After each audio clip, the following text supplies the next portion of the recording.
Guys, आप सबका स्वागत है मेरी न्यू और एक्साइटिंग वीडियो में। चलिए आज का वीडियो शुरू करते हैं। वीडियो शुरू करने से पहले आप सबको न्यू ईयर की काफी शुभकामनाएं। आप सबको हैप्पी न्यू ईयर। उम्मीद है आप अपना हैप्पी न्यू ईयर काफी अच्छे से बिताएंगे और मेरे को कुछ न्यू सब्सक्राइबर ला के देंगे। चलिए आज की वीडियो शुरू करते हैं। वीडियो आज है रैम के बारे में।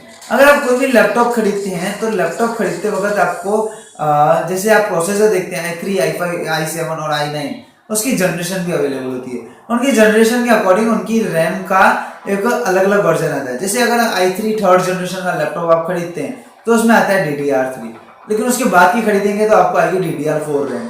मोस्टली आप जब भी कोई भी लैपटॉप खरीदेंगे अब आएगा आपको DDR4 रैम ही। आपको DDR1, 2, 3 रैम अब आपको लैपटॉप में देखने नहीं मिलेगी 99%। अब लेकिन DDR4 रैम में भी अलग अलग आपको स्पीड्स मिलती है। जैसे कि आप DDR4 रैम लेते हैं 40,000 के लैपटॉप के अंदर, तो DDR4 रैम में आपको मिल सकता है 2600 मेगाहर्ट्ज वाली रैम या 3000 मेगाहर्ट्ज वाली रैम। दोनों रैम एक ही होगी, सब कुछ सेम होगा, लेकिन जो उनकी स्पीड होती है ना वो बेटर होगी। अगर रैम की स्पीड ज़्यादा है तो रैम कोई भी प्रोग्राम को अपनी मेमोरी में ज़्यादा स्पीड में ओपन करेगी, ज़्यादा स्पीड में अपनी मेमोरी में उसको रखेगी। तो उससे फायदा क्या होता है, जब भी आप कोई प्रोग्राम लोड करते हैं तो बेटर तरीके से लोड होगा। वो अगर आप जैसे ही आपने मल्टीटास्किंग कर रहे हैं, किसी चीज़ को मिनिमाइज करके रखा है, उसको आपको वापस ओपन करना है तो रैम की मेमोरी में होता है, तो वो आपको डायरेक्टली जो स्क्रीन में दिखाएगा मिनिमाइज से वापस फुल स्क्रीन करेंगे जब आप, तो रैम की स्पीड के ऊपर डिपेंड करेगा कि वो कितना फास्ट वो काम कर सकती है। तो अगर आप 40,000 खर्च करते हैं तो मैं कहूँगा आप ये जरूर देखें कि आपकी रैम कितनी स्पीड वाली है, या वो 2600 मेगाहर्ट्ज वाली है कि 3000 मेगाहर्ट्ज वाली है। अगर आपको सेम प्राइस पे 3000 मेगाहर्ट्ज वाली रैम मिल रही है विद सेम स्पेसिफिकेशन तो आप वही खरीदें। मैं यही कहूँगा कि ज़्यादा मेगाहर्ट्ज वाली रैम आपके लिए बेटर साबित होगी लॉन्ग टाइम में। अब दूसरी बात, आपने रैम देख ली, उसकी स्पीड देख ली, लेकिन अगर आप लैपटॉप एक बजट सेगमेंट में खरीद रहे हैं जैसे 40 to 50,000, जो एक लैपटॉप्स के लिए बजट सेगमेंट माना जाता है, तो उसमें क्या होगा, आपके जो रैम होगी ना वो आपको 4 to 8 GB अवेलेबल रहती है। चलो हम मोस्टली 8 GB अवेलेबल हो जाती है 40-50,000 तक, तो आप 8 GB रैम वाला लैपटॉप खरीदते हैं। जैसे कि आपने i5 8 generation with 8 GB RAM खरीदा जो सफिशिएंट है, आपको कोई प्रॉब्लम नहीं आएगी। लेकिन अगर आप गेमिंग लैपटॉप खरीद रहे हैं जिसमें सिर्फ 8 GB रैम ही अवेलेबल है, तो फ्यूचर में आपको 8 GB रैम को 16 GB में कन्वर्ट करना है।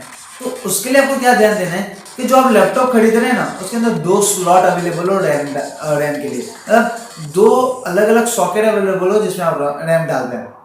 इससे बेनिफिट क्या होगा, 8 GB रैम पहले से ही डली हुई है, फ्यूचर में आपके पास थोड़ी और सेविंग हो गई 4 to 5,000, आप एक और 8 GB की रैम खरीद के लैपटॉप के अंदर डाल देंगे, जिससे आपको क्या होगा, टोटल जो रैम होगी आपके लैपटॉप के अंदर 16 GB हो जाएगी।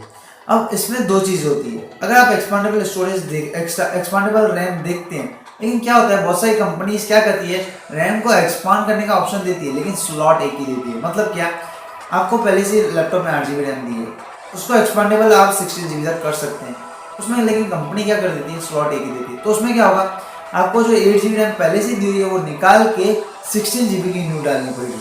तो जो 8 GB की रैम आपके पास थी वो वेस्ट हो गई। लेकिन अगर उसमें डुअल स्लॉट अवेलेबल है तो आपको 8 GB की रैम पहले से जो डली हुई है उसको आपको कुछ नहीं करना पड़ेगा, सिर्फ एक न्यू 8 GB की रैम लेके डाल देनी पड़ेगी। तो आपको ये देखना है रैम एक्सपांडेबल हो और 2 स्लॉट अवेलेबल हो रैम के लिए, तो ये आपको फ्यूचर में अपग्रेड करने में इजी रहेगा और बेटर रहेगा आपके फ्यूचर के लिए। ये आपका लैपटॉप को फ्यूचर प्रूफ बना देगा। तो अगर आप रैम देखते हैं लैपटॉप में तो इस तरीके से देखिएगा, आपको फ्यूचर में काफ़ी हेल्प हो सकती है इस तरीके से रैम देखने में।